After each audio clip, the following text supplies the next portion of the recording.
The Chargers have a huge decision to make on unrestricted free agent Zion Johnson, and I think they should bring him back for the right price.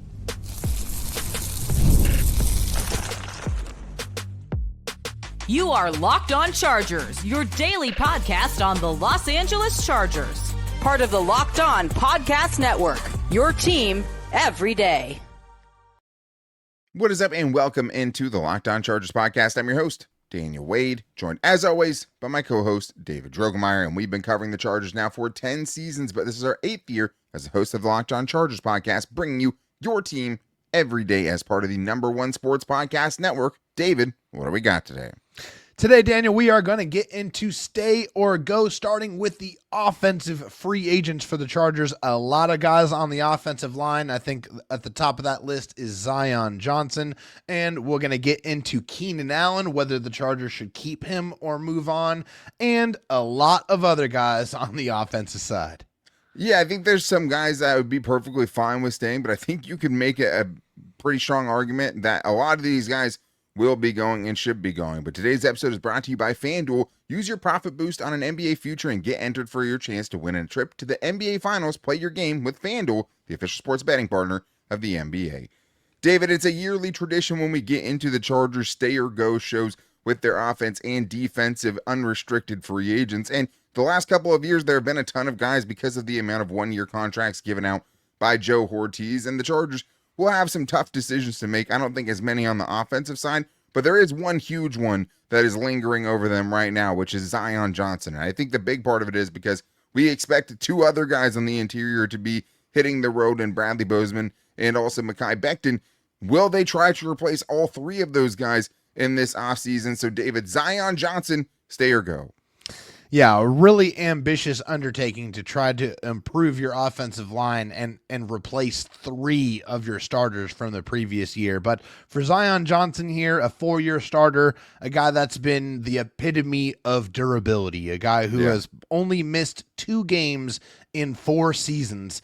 This guy posts. I mean, when we talk about there every day, this is one of the poster childs for Jim Harbaugh for sure. And we all know that Jim Harbaugh loves him some Zion Johnson. I think when you look at Zion, he's gotten better every single year, at least as a pass protector. Started out 5 sacks, 40 pressures, went down to 4 and 33, 5 and 33, and then last year only 3 sacks and 26 pressures allowed. I think when we're looking at Zion Johnson, you have to understand he's a first-round pick, and that does come with some kind of pedigree and also comes with some expectations on contract. And I think if you look at what he's been able to do, the durability that he's brought to the table, he's a much better run blocker than he is a pass protector. But he's solid there. And I think for the right price, I would be comfortable bringing him back.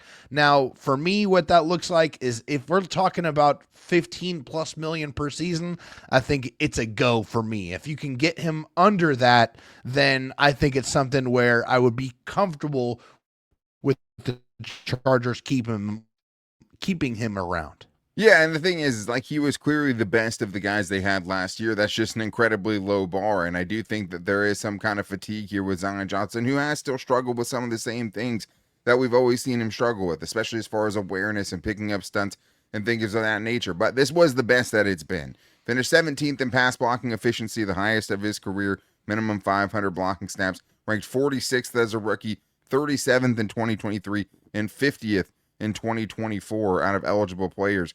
So it's much better than we have seen from him. He did rank 51st out of 63 eligible run blocking guards, but that is kind of interesting, though, because according to ESPN's advanced metrics, he ranked 2nd amongst all interior offensive linemen, guard, and centers in run block win rate at 79%. I've always thought he was a good run blocker.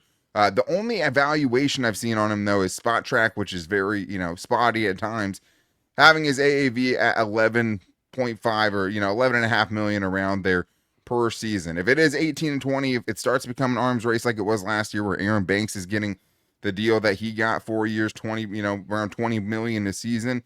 Yeah, I'm out on that, because I do think, you can rely on the average, maybe slightly above average play from Zion Johnson.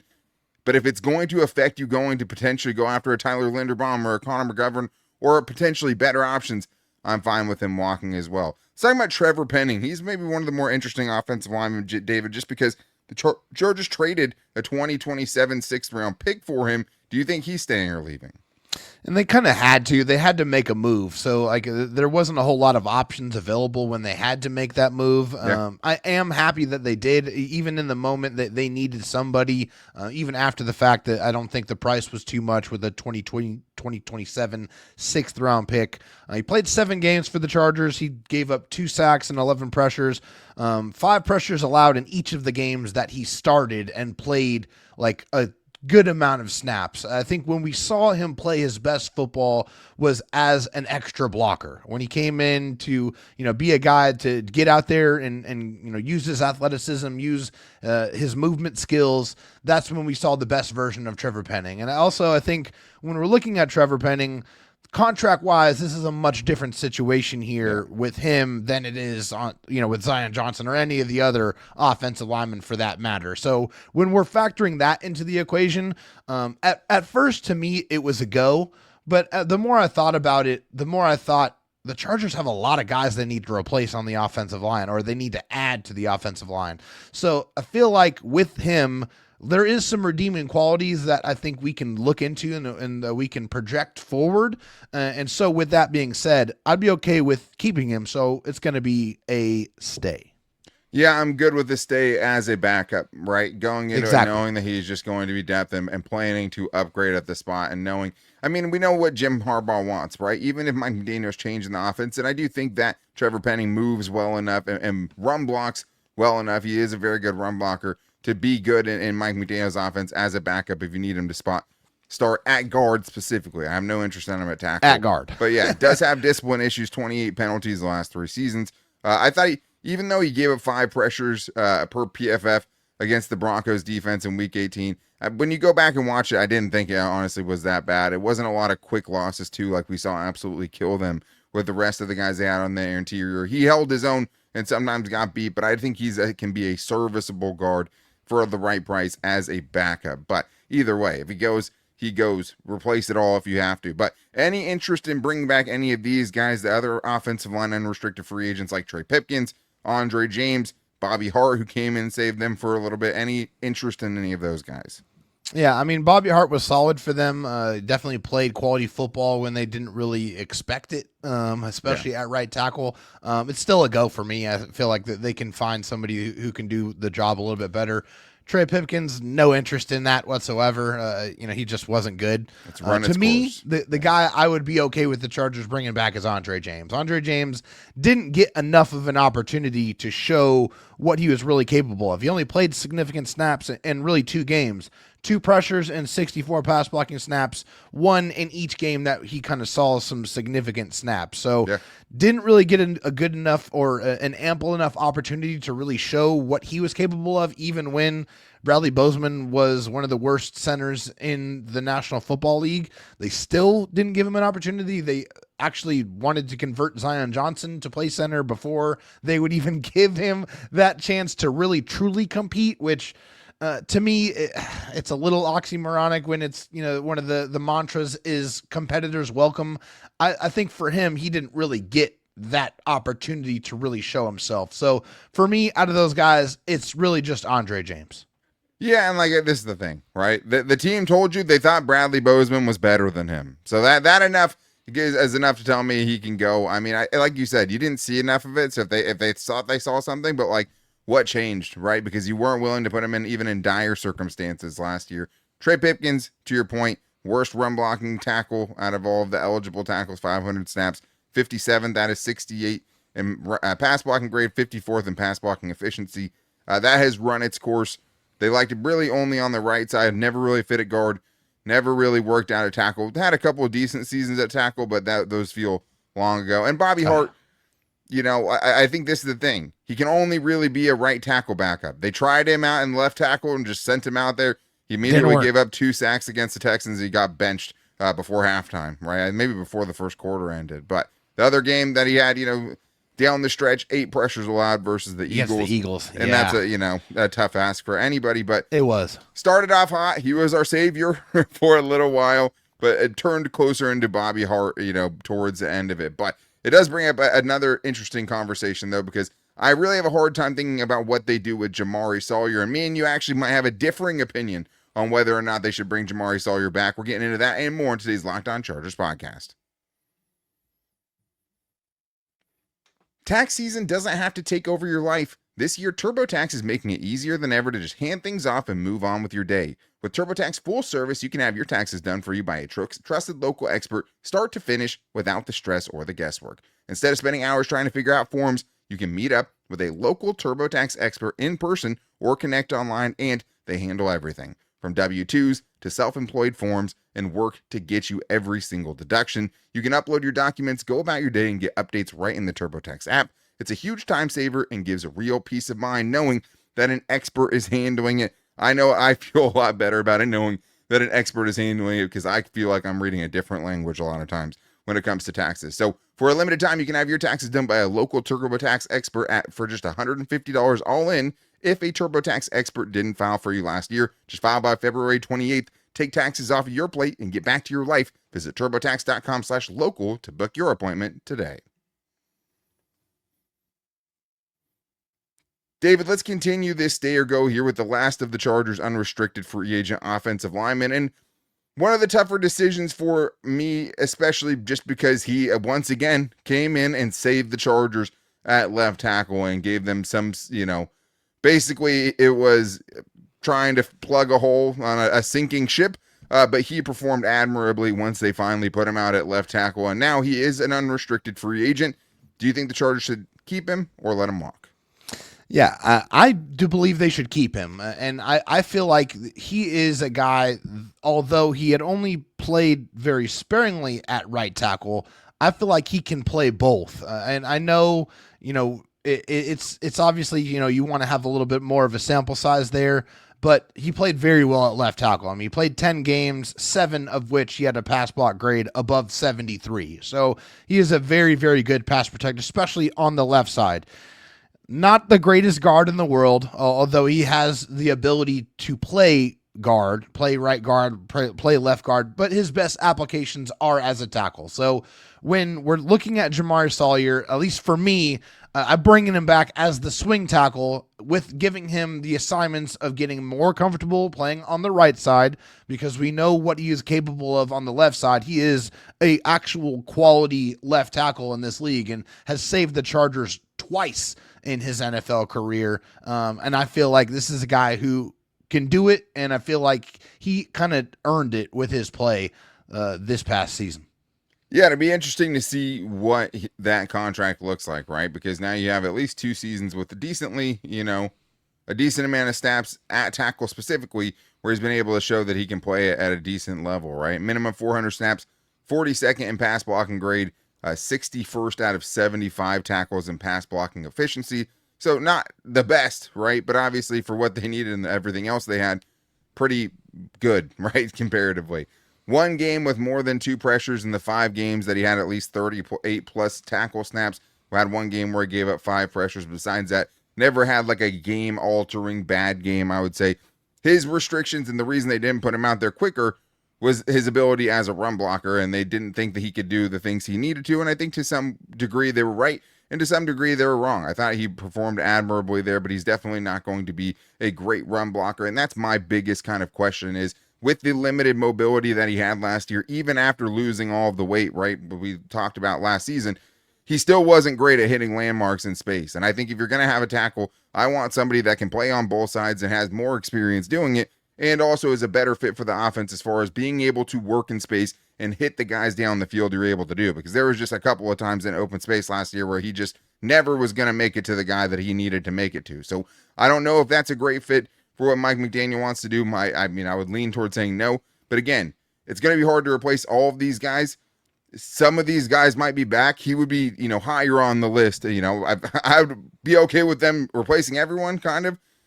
But at the same time, if we're talking about guys that could come back, like Jamaree Salyer, I don't have as much of a problem with. My biggest thing is this. They didn't really trust him at right tackle, or at least play Trey Pipkins over him at right tackle in several games, right? And also, at left tackle, he would have to have Joe Alt and Rashawn Slater both have to get hurt before he would see the field again the way that they had him used last year, right? Because they really only used him as a left tackle. If Joe Alt and Rashawn Slater are missing time again, you're already in a bad spot. But to me, if there's an option out there that has, swing tackle potential and has actually done it, I'm okay with moving on from Jamaree Salyer. But I think, price is going to have a lot to do with it.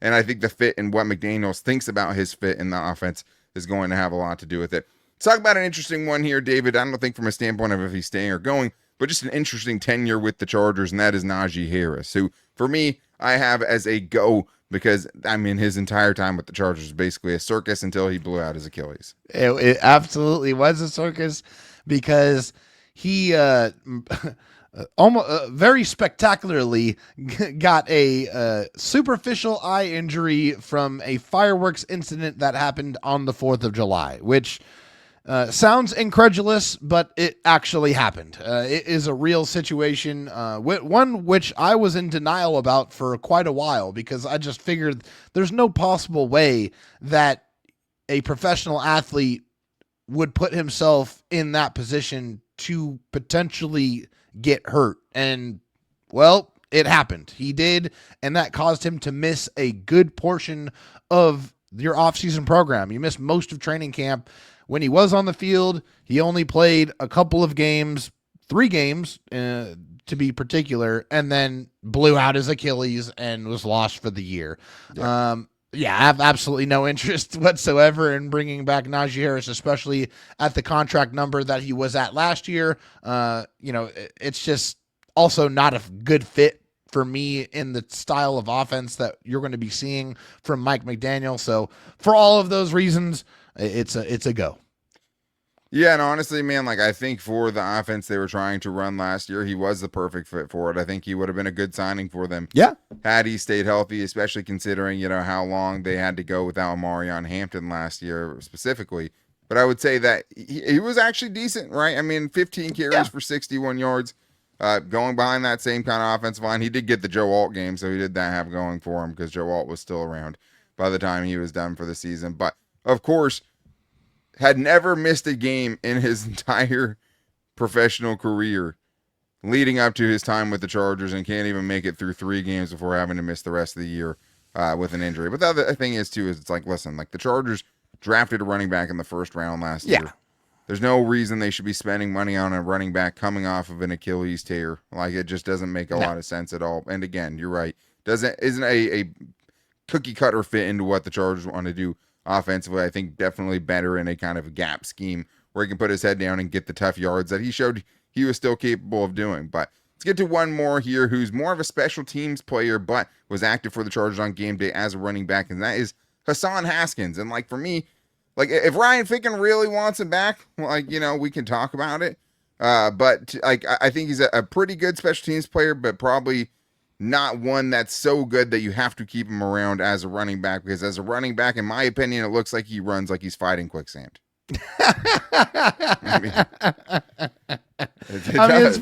It's not a bad analogy. He does break a couple of tackles here and there. He did have a really nice touchdown to help the Chargers win a football game 2 years ago. A couple of years ago. Yeah. For sure. But 157 snaps on special teams where he played on kick coverage and kick return, punt return, punt coverage. But it is very difficult for me to imagine that the Chargers can't find someone that can provide a little bit more on offense while also handling their duties on special teams. So as much as I know Hassan Haskins is a Jim Harbaugh guy because he has been with him for multiple years, I think this is the time where they part ways. It is a definite go for me.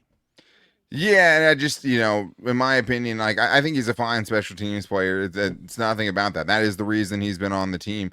They've been using that roster spot on him, but I do think that if you want to go get a different kind of running back to fit this Mike McDaniel offense, and if that is the spot they have to use to get that guy on the team, let Mike McDaniel have that slot, assuming that obviously Amari Hampton's going to be there. And later on today, we'll talk about whether or not Kamani Vidal should be back. But I do think that, to me, it's just, he doesn't really bring much as a running back. Okay pass protector, but not so much so where you're like, okay, well, we have to keep this guy here because he does bring this elite aspect that is actually going to help your offense. I don't know if he helps your offense really at all at this point. So go cheap, late round draft pick, another bargain free agent, somebody though that can actually help your offense out, not just your special teams. But we still have more to get into, including the biggest name we're talking about, and that is Keenan Allen. We've talked a little bit about it, but we're going to put it officially out there if we think Keenan Allen should stay or go, and more on today's Locked On Chargers podcast. Ever wanted to experience the NBA Finals live and in person? FanDuel is giving you the chance to turn that dream into a reality with their NBA sweepstakes. Here's how it works. Use your profit boost on any NBA future, and you'll automatically be entered for a shot to win an NBA Finals trip for two. That's right, flights, tickets, the whole experience. If you're already looking at the board and thinking about which team can make a deep run, this is the perfect time to lock it in. I love futures this time of year, whether it's picking a team to win the championship or grab a conference title. This is about the time of the year where you actually start to get a good feeling about what these teams actually are, and it adds that extra layer of excitement to every game down the stretch. And now, not only can you pick cash, but it could also send you to the NBA Finals, which is definitely a bucket list thing for me. But all you have to do, visit FanDuel.com to get started. Use your profit boost on an NBA future and get entered for your chance to win a trip to the NBA Finals. Play your game with FanDuel, the official sports betting partner of the NBA.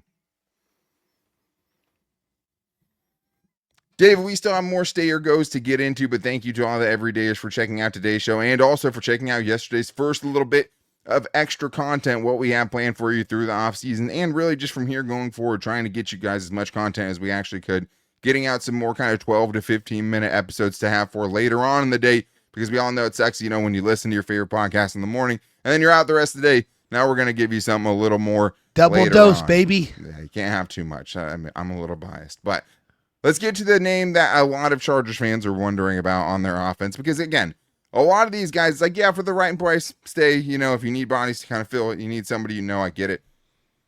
But Keenan Allen's one that's going to make you feel something regardless. And also, I feel like people are kind of very much like, hey, don't bring him back because it's going to affect, the young receivers. Or just, hey, it's Keenan Allen. What are we talking about? He's a Chargers legend. Give him the sweetheart deal to come and potentially retire as a Charger. So, David, we're doing stay or go. I know we've had a little bit of this conversation about what's going to happen and him wanting to come back. But do you think he should come back? This is a really, really tough one here, because I remember once upon a time when the Chargers and LaDainian Tomlinson were getting close to the end of their tenure, and how ugly that divorce was and how bad that kind of left that bad taste in everybody's mouth about that. And obviously I know, Keenan spent a year away from the Chargers with the Bears after being traded away, but came back and he did play good football this past year. I mean, 81 receptions, 49 of which netted a first down. So the third down monster, the first down generating machine, was still in rare form.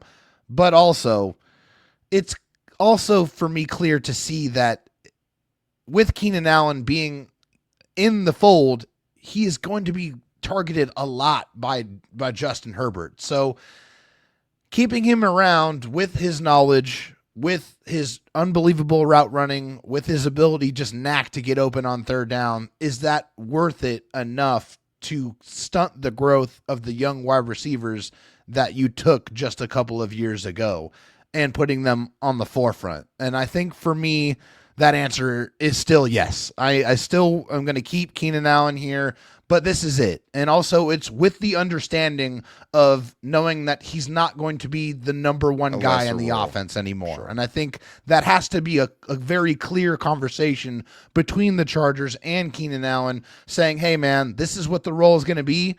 Either you can take it and accept it and finish out your career here, or it's time for us to part ways. But I think with what he has done, and also his status and his stature as one of the greatest wide receivers in franchise history, you have to, and you owe him that type of conversation.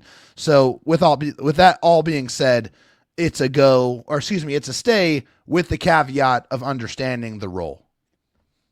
Yeah, I would agree with that. I think the thing is, if Mike McDaniel just straight up doesn't think it's a fit, I understand it, and if they have to move on, they have to move on. They've already traded him, right? The GM and the coach that are here right now traded him away to the Chicago Bears in 2024. So it's as far as the bridge burning and all that stuff, yeah, I think there's an offer. I hope it's not like an embarrassing one, but like I think it's an offer with what you're talking about, where you're saying, hey, listen, like this is where your role is going to be. You're still very useful on third down. We can still use you in all of these situations, but we're going to have to get these younger guys on the field some more, right? Like I think he would have to be somewhat understanding. Now, he's 535 yards away from breaking the Chargers' receiving yards record for any player in team history. Yeah, that would be cool to see him chase that down, right? But more importantly than that was the production this year. Per True Media, most first down conversions on third down of any player in the league. And it wasn't close. Keenan Allen had 29 third down conversions last year on first downs on third down last year. The next closest was Cortland Sutton at 24. It's like a third of his catches. That's crazy. 5 more third down conversions than any other receiver in the entire league last year. 10th and third down receiving yards total. Definitely slowing down, but still productive, right? Like ranked 37th in ESPN's open score, 31st out of 80 in receiving score on PFF from eligible receivers.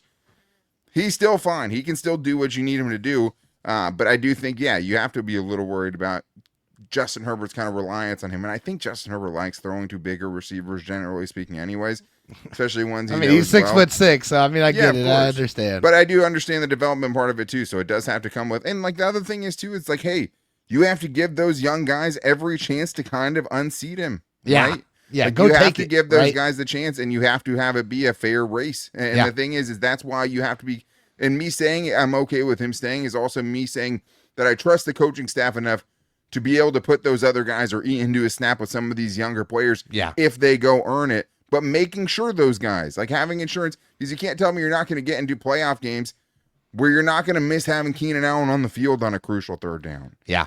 Even if it's just to take the attention of every defender on the other team, because you have to know where he is. And you have to give him that respect because he's Mike earned McDaniel's ability to build plays off of that, right? And to make teams pay for overcompensating towards Keenan Allen. So I think there's on the field, not just feel good reasons to want to bring Keenan Allen back in 2026. And obviously he wants to come back. But let's get into a more interesting conversation with the Chargers backup quarterback, because Trey Lance is one where David, obviously, again, Justin Herbert didn't miss a single game, right? I mean, he got to play in one game where the Chargers had already clinched their playoff spot, but it didn't really give us much as far as knowing whether or not the Chargers should bring him back or not in 2026. Yeah, with this one, it's all about the money to me, because you didn't really get to see it really anything. I think in the preseason he looked pretty solid, and you feel like he was actually making plays. He was moving the chains with his feet. He made some better throws. He was not as wild with the football as he was in previous seasons. So that's true. We saw some improvement there. During the regular season, when he did get in there, it was just in garbage time, or when he was set up with a lot of backups out there, going up against one of the best defenses in the NFL with the Denver Broncos. So how could you truly get a fair evaluation on what he was or what he was going to be able to do for you? So I'm kind of indifferent about this one. I guess if you're going to put a gun to my head and say, hey, you got to make a decision, it would be a stay, because he's still 25 years old, still very young. If the money is right, then I'd be happy with bringing him back. Yeah, the Chargers also have, DJ Uiagalelei, right, who they have in the practice squad, emergency third-string quarterback at times, right, and that's maybe he, needs one more year of development, and you get him for a couple years as a cheap backup. I don't think, obviously, Trey Lance is going to command anything or, really much of anything. And I do think that, in a better situation, he could run an offense and be fine. Like, you saw him basically walk into an apocalypse now situation in Week 18.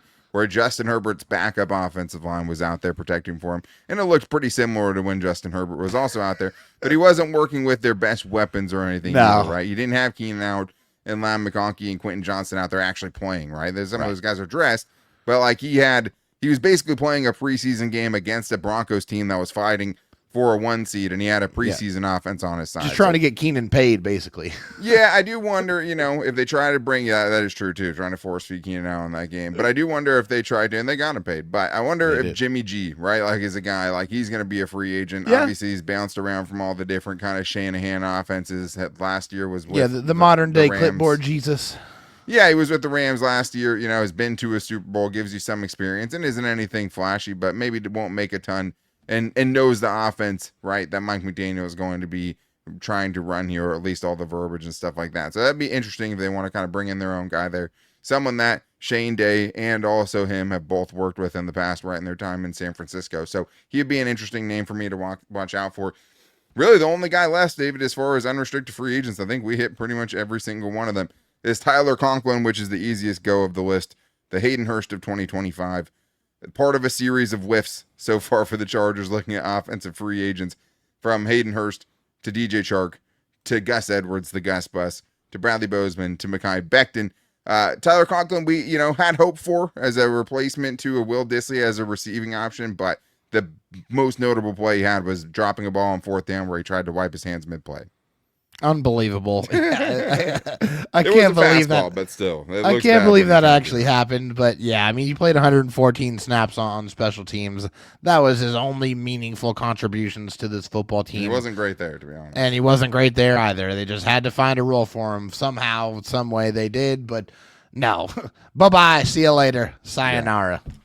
And that's the thing, is like we are looking at a pretty substantial overhaul for the Chargers offense, but I think the nice thing is like the guys that you really care about are coming back, right? No matter what. You have your 4 young receivers with QJ and Ladd and KOS, Trey Harris. You have Aronde. Young running backs, right? You have Aronde, who took Tyler Conklin's job as that receiving tight end, right?